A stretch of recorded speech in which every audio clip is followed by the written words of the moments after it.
Welcome everybody to this episode on the ketogenic diet. My name is Leo Wilhelmi. I'm the managing director of the Buchinger Wilhelmi Clinic in Germany, and here with me is Birgitt Bley, who is the head nutritionist of the Buchinger Wilhelmi Clinic and a specialist in ketogenic diet. Birgitt heads a team of four nutritionists, and together with our doctors, they work a lot on healthy diets, nutritional medicine, and treating patients with various diagnoses. So a warm welcome to you, Birgitt. I'm very happy to have you here. Thank you, and thank you for having me. Pleasure. Okay, let's dive into the topic of ketogenic diet. The ketogenic diet is something that is widely discussed since a couple of years. The ketose effect is something that is now more and more documented scientifically to have positive effects on different diagnoses. So the ketogenic diet has appeared more and more over the last years. And as a clinic that specializes in fasting, integrative medicine, and inspiration, of course, we have also started to talk and to study the effect of the ketogenic diet. So for everybody who doesn't really have an idea on the ketogenic diet, let's start with a simple first question, Birgitt. What is ketosis and what is the ketogenic diet? Okay, so ketosis is if you change your diet and you reduce the diet to a very, very low amount of carbohydrates, a moderate amount of proteins, and a huge amount of fat. And then slowly, after 1 to 5 days, sometimes even longer, you're starting to produce ketones, because the body needs a constant amount of energy. And if we run out of carbs, the body knows how to flip to the ketosis. It's a very, very well-known mechanism, which leads us that we still are here, because if we wouldn't have this mechanism, we wouldn't be here. And so this is what we are doing upstairs. I'm bringing the people slowly into ketosis, but of course it's not for everybody. Yeah. Okay, so it's a change in metabolism. So if I stop to eat and I use my reserves in my body switches into ketosis, where my fat is transformed into ketone bodies. Yeah. Is that correct? Exactly. Okay, wow. So that is when you're going into the fast, you stop completely eating, and the calories are restricted to maybe a 200 per day. And after a while, all your reserves are also burned, and the body switches to the fat. We have enough fat stored in our body. Okay. And the fat is then transported to the liver, and the liver is the organ that transforms the carbs, the fat, into the ketones. Okay, wow. So now you've talked about fasting and the diet. These are two ways to reach the effect of ketosis. Let's first talk a little bit more about the diet. So you say the diet is composed of low carbohydrates and high amount of good fats. I think good fats Yeah, that's very important. is very important. So what does a day of a ketogenic diet look like, and how does somebody feel who is on the ketogenic diet? Yeah, so feeling is a very good point, because when you go into ketosis, we speak about the keto flu. It is a bit this changing metabolism effect that you feel a bit weak. Some people have also muscle pain, or you're losing also a lot of water that can lead you to headaches. You feel a bit dizzy maybe. These are the first effects of going into ketosis. But with our fasting minerals, people can profit a lot and they don't have these massive effects. Okay. So that's very helpful, giving the people these minerals. And these minerals is something that we developed here at the Buchinger Wilhelmi Clinic to support people during their fast and during their switch into ketosis. Yeah, that's very important, because when your insulin drops, insulin is something that stores minerals, and when that drops, you can reduce a lot of water, but also the minerals, and that can give you this keto flu. And I'm always telling people, okay, listen, that can occur. You doesn't have to be worried about that. That is changing after a few days. You're fine with it. So usually the switch in metabolism that I can achieve through a diet that is high on fat, low on carbohydrates. I can also achieve that, of course, if I'm fasting. One of the effects of fasting is that I switch the metabolism and I go into this ketosis state. We've learned that sometimes in the switching there can be it can have a certain effects, like you called it the keto flu. Yeah. Wow, that's a pretty cool name. How does it continue? So I am in ketosis, my body has switched into this metabolism. What happens and why is this effect so positive? Yeah, what happens is that after usually it's like 3 days, people tell me, oh, well, my brain is working much better. I'm feeling more energetic. I don't need that much sleep. I have a lot of energy. And well, that's very positive. Somebody once explained to me is if you think back about the very, very ancient times when this was the moment where you would search for food. This is like the ancient hunter and gatherer. Exactly. This is a moment where you were looking for food. You need to be alert. You need to be energized. You need to be able to find the food that you're searching. And you're very clear in your mind. Yeah. And you have a lot of power. You have a lot of energy as well. And this is really, most people tell me, well, that's very positive. And the other side effect is that you're not hungry anymore. And that's very important for people who are suffering a lot from being constantly hungry and searching for food all the times. So for them, it's really a huge benefit.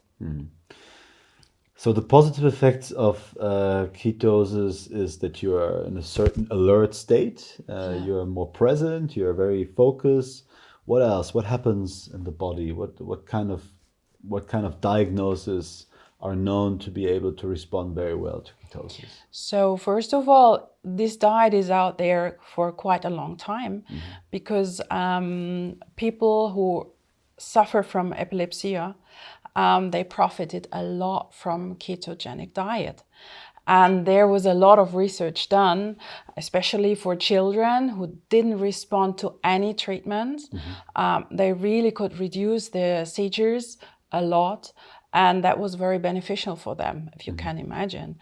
And so there were a lot of research done, but at the university, we were told, so you will never get in touch with these kind of diets because there are so many people out there. But now it changed my whole life, and we do that very often in the clinic. We have a lot of people demanding that also after the fasting, staying in ketosis because they really adore this beneficial effect.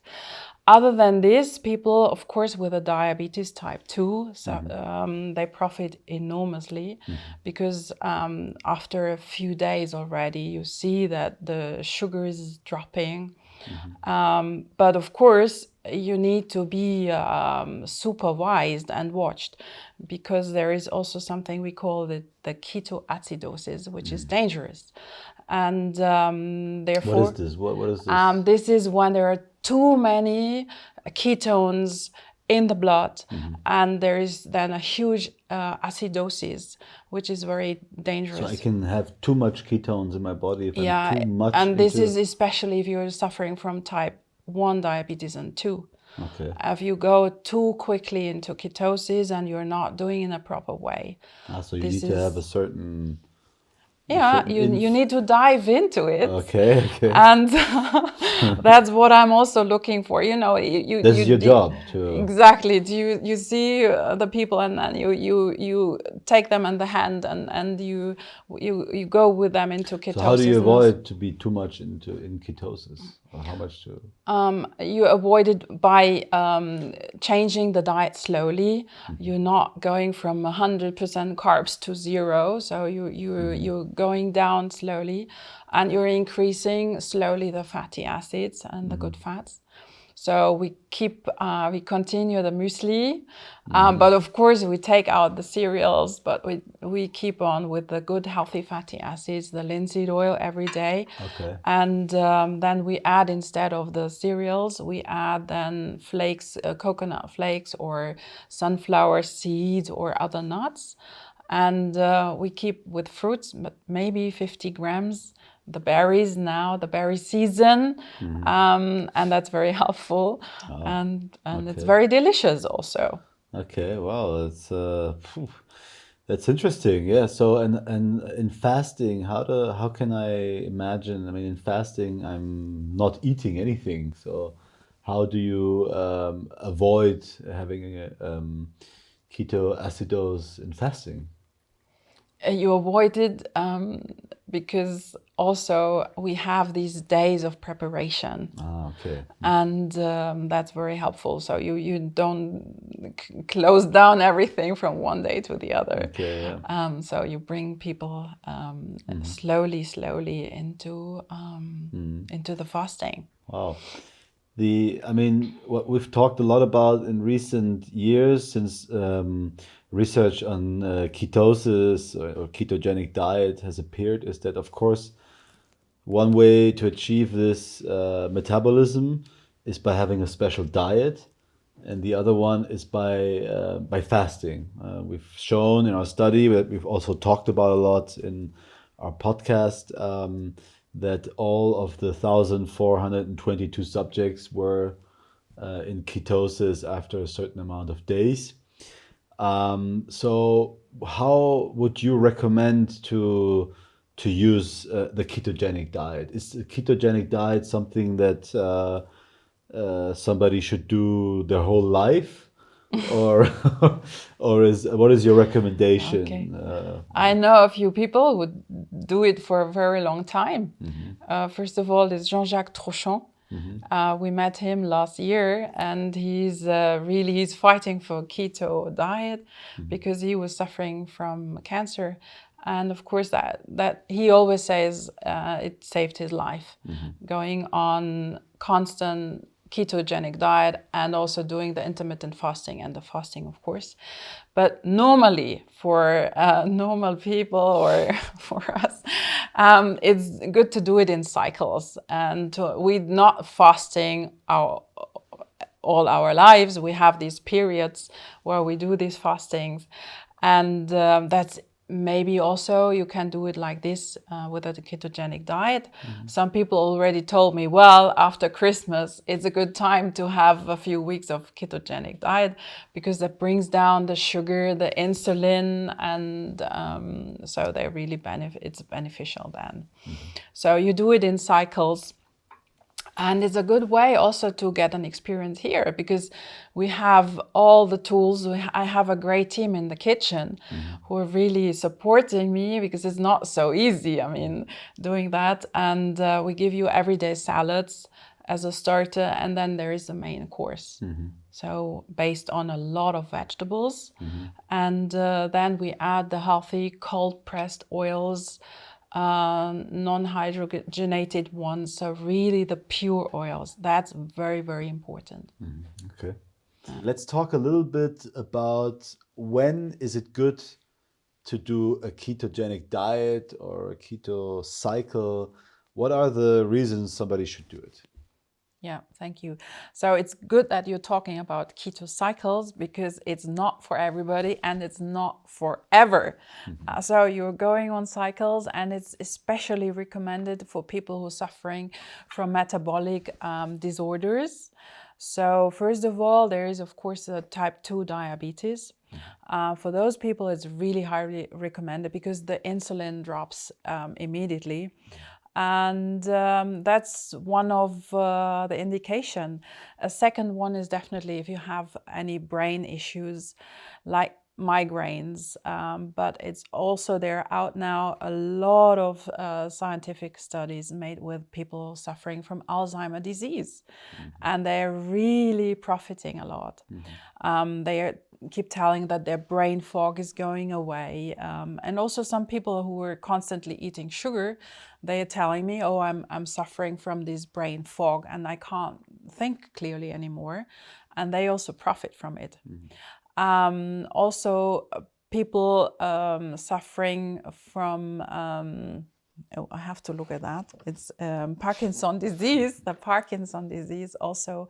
We have we have clients up there who did the ketogenic diet and really improved their medical situation. So that is another indication for that. And of course, overweight. If you big topic, yeah. Yeah, big topic here. If you're trying to reduce weight with calorie restricted diet, and you turn out to eat a lot of sugar, you always dive into these insulin ups and downs, which makes it very hard for you to resist eating. And they're so happy when they go on the keto diet, and they don't have this need anymore to eat constantly. So they have a huge benefit. Okay, wow. So somebody who's on the ketogenic diet with the diagnosis you just mentioned. So what kind of positive effects can there be? So you said the brain fog gets lifted, you feel more energized, clearer, your weight stabilizes or drops. Yeah, so these are the most benefits, but also your blood pressure is going down. Okay. Yeah, so sometimes you can see that in the first few days already. It's harmonizing. It's harmonizing, yeah. Okay. Yeah. You need less sleep. You wake up in the morning and you're really fresh. So you have a lot of energy. But of course, as always, it's not for everybody and it's not for all the time. And this is also what I keep telling people. Make sure it's a circle. It's a certain time, and then you can shift also to something else. But first of all, fix your metabolism, which is very important, and people are so much better then. Yeah. So it's not for all the time, it's for a specific time where people are in need of a ketogenic cycle, and we should like always keep it in balance. Yeah, like always, huh? Because there are also some certain side effects, I believe. So what could happen if you overdo the ketogenic diet? Yeah, of course, there are also negative side effects, but some of them are also due to a bad keto diet. Okay. First is constipation. And if you're eating only proteins, or if you eat a lot of low fiber keto diet, then of course you have this side effect. Here, nobody ever had a problem with this because we have these linseed seeds, which are really high in fibers, and you have about 200-300 grams of vegetables each meal. So that gives you a very positive effect on that. Another side effect is diarrhea. Because there are sugars out there which you can use into keto diet, but they have these side effects of making diarrhea and bloatings. So as we serve very little dessert on the keto diet, that's also not a negative side effect, but there are other ones. We call it the keto flu. And this is the first days when you dive into the keto diet. You feel a bit change the dizzy. metabolism. Switch in you metabolism. switch in metabolism. You go from the fuel carbs into so eating normally, yeah, or eating external eating food. Yes. Yeah. So you switch from the carbohydrates to the fat, and this So to the shift, reserves you have in your body. yeah, and Instead this of shift, eating from a plate, you eat from your belly and your reserves that you stacked up, your internal fridge. internal fridges when you go on the fast. Yes. Exactly. But when you go on keto diet, Okay. then we have a fridge still outside. So we serve you the right food with the good fatty acids. So there are also people who shouldn't lose any weight. And I'm very happy for that, because I am able to maintain the weight with them. So it's very helpful. But on the other hand, of course, people also can reduce weight. But another side effect, negative one, is your breath. You're producing acetones, and these acetones you can smell. Of course, that's another side effect. This is a typical sign for people who fast. They have a certain breath, and they have a certain also color of their tongue, and also, so this is a way to externalize acetones. So that's not the best one, but of course that happens. But there are other side effects. Of course, if you can't do the keto diet, or you should be really supervised from any practitioners. If you have issues with the gallbladder or liver disease, or also pancreas disease, because you need these organs to digest the fat. And if that that's not in harmony, or if you have any health issues with these organs, then it's, you need some practitioners, some doctors, medical help to go into ketosis. I think the ketogenic diet is a good way to sort of produce a certain metabolism that we have in fasting, of course, because fasting is the reduction of food in general. But I understood that the ketogenic diet is something where I can sort of move with a certain diet, high on fat, low on carbohydrates, with a specific protocol where I start slowly into it and I raise a certain amount of fat, and I then afterwards get out, and that the effects are very positive for a certain diagnosis. You've mentioned epilepsy, and also diabetes type 2. So from the times you should do that, I believe it's depending on the situation, on the patient. But in general, it's good to have cycles. So to have repeated cycles, like you have repeated cycles of fasting. And then, of course, you have to watch out for the products that you use for your diet. So you should avoid to have bad fats, but to have good fats in general. And then you can succeed a lot with the ketogenic diet. So I think it was a very interesting talk, Birgit. Thank you very much. Welcome, pleasure. Maybe you can come around when I give the cooking lesson. Most certainly I will be around when you give your cooking lessons. And it's all in keto as well. Maybe afterwards as well, when you make a little plate for me of a ketogenic plate. Yes. So thank you very much for listening. Thank you very much for watching. If you like this episode, or if you like the podcast, then please subscribe, leave a comment. We're very happy to answer also feedback. And if you're interested in more, then stay tuned. There will be lots of other topics that we'll discuss in the program. Thank you very much. Thank you, Birgit. See you. Thanks for having me. Bye-bye. Bye.